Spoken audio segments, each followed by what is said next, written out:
go ahead. May 22nd, 1919. In the era of the living in the divine will, the souls will complete the glory of God on participation.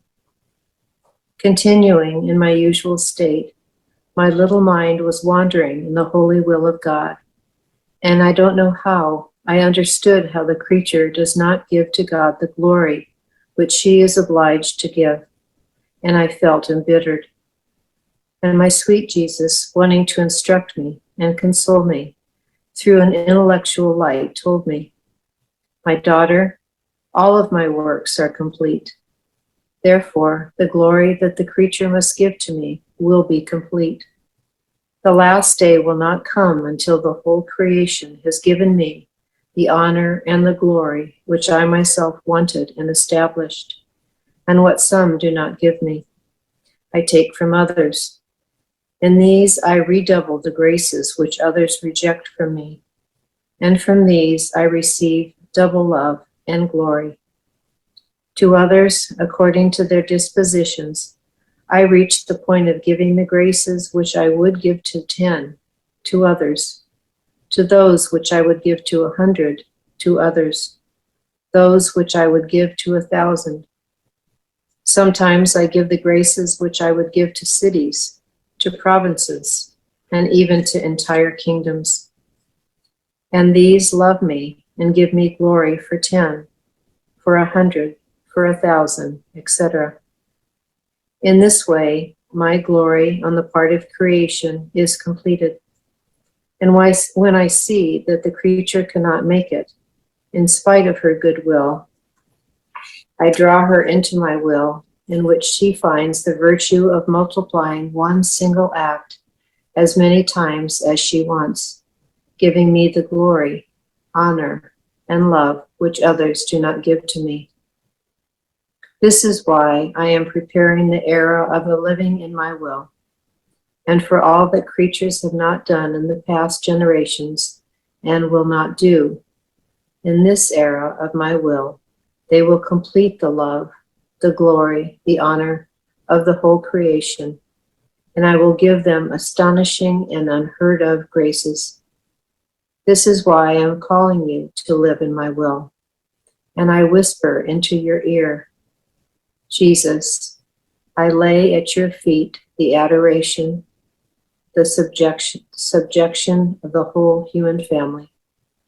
I place in your heart the I love you of all. On your lips I impress my kiss in order to seal the kiss of all generations.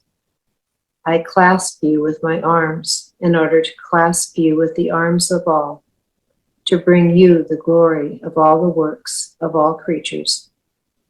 And I feel in you the adoration, the I love you, the kiss, etc., of the whole human family. How could I not give to you the love, the kisses, the graces, which I should give to the others? Now, know, my daughter, that what the creature does on earth is the capital that she forms for heaven. Therefore, if she does little, she will have little. If much, she will have much. If one loved me and glorified me for 10, she will receive 10 more contentments, corresponding to as much glory, and will be loved by me 10 times as much. If another loved me and glorified me for 100, and for 1,000, she will receive contentments, glory, love, and glory for 100 and for 1,000. In this way, I will give to the creation all that I have decided to give, and the creation will give me all that I must receive from them, and my glory will be completed in everything. There is nothing that from all eternity he decided to give that will not be given. So he's giving an example here, not so that we do this work out of self-love, wanting the so many multiplicities of contentments, and the human will can have a tendency to lock in on that and say, oh, well, then that's why I want to do this. No, what he's explaining here And certainly he wants us to increase in the desire to live in the divine will always, because of what he's explaining of the efficacy, first in what is owed to the Most Holy Trinity, and then for humanity. So it's not to be fueled by self-interest. But what he's explaining here is that everything he decided to give before creation is going to be given. And if there's a reduced number to receive, the number that are living this life, this relationship, this unity that he's calling us to, they will receive what he has decided to give, because God does not make a decision and then change it or reduce it. So it's that, the passage of scripture, that his word will not come back to him void. When he sends it out, it will accomplish all that he sent it to accomplish. I'm paraphrasing, but I'm sure everybody's familiar with that passage of scripture. And so this is the way it is with all the goods of God. Nothing will be returned void. Everything will have been accomplished. In individual souls, no, every soul has free will and can choose unto death to be separated from God. But the goods that have been prepared for all are going to be given. So at the top of page 255, I dog-eared the page and I started bracketing this May 22nd, 1919 passage, and I wound up bracketing the whole thing. And so I would encourage you to take, for example, the first full paragraph at the top of 256 as material for one of your prayer times. And read it slowly, and every time he's saying what he will accomplish or what he's offering, pause and tell the Lord with as much sincerity as you can bring, Jesus, I want this. You want this? I want this. I want what you want in me. I want you to accomplish in me what you're saying is possible for a soul that's living in the divine will. You can do the same thing with the next paragraph. So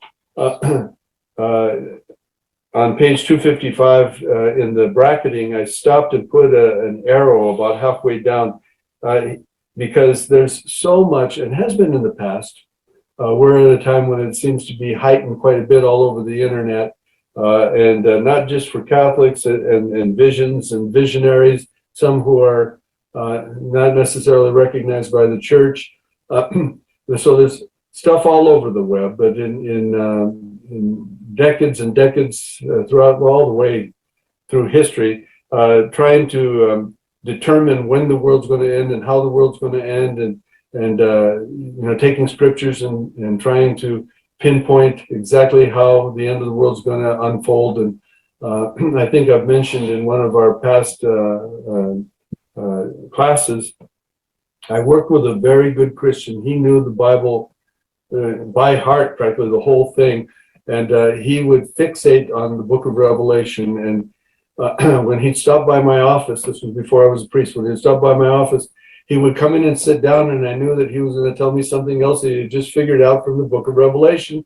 And he would want to give me dates and how he was sure that things were going to happen at a certain time. He was a good guy. He loved God, and he was an evangelist. He used to go out door knocking and sharing his faith and trying to encourage people to love Jesus. He's long since passed. May God reward him for all his good efforts. But that same kind of thing is going on now. And so I put an arrow at this point. The last day will not come until the whole creation has given me the honor and the glory which I myself wanted and established. And what some do not give me, I take from others. And that doesn't mean I snatch it from others. I take it because they're giving it to him. That's what he's describing on the next page. What some will not give me, I take from others. In these I redouble the graces which others reject from me. So he takes from those who are receiving the graces and operating with those graces to fill up what the Most Holy Trinity deserves on the part of all of humanity. And from these I receive double love and glory. And one of the ways, as I've already mentioned tonight, is to pray the hours of the Passion. And in all the places where Luisa is pausing and compassionating him related to the effect of different sins and wanting to give him kisses and hugs and to alleviate him of different types of suffering he's experiencing, you can make those your prayer.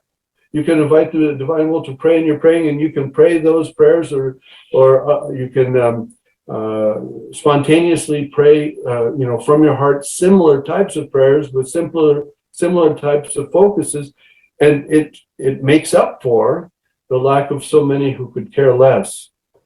So the world is not going to end until all that has been prescribed from before the world was created is brought to completion. And it's because it's the glory that the Most Holy Trinity deserves, and they do not do anything that will be they do not create or plan to give any benefits that will not be granted. And in order for the time to be completed, it's going to take a filling up of all the acts on the part of all of humanity to give the Trinity what the Trinity deserves. And the rewards, if you don't get stuck with it, are going to be a doubling and doubling and doubling of the contentments for those who want to give him contentment while they're here on earth.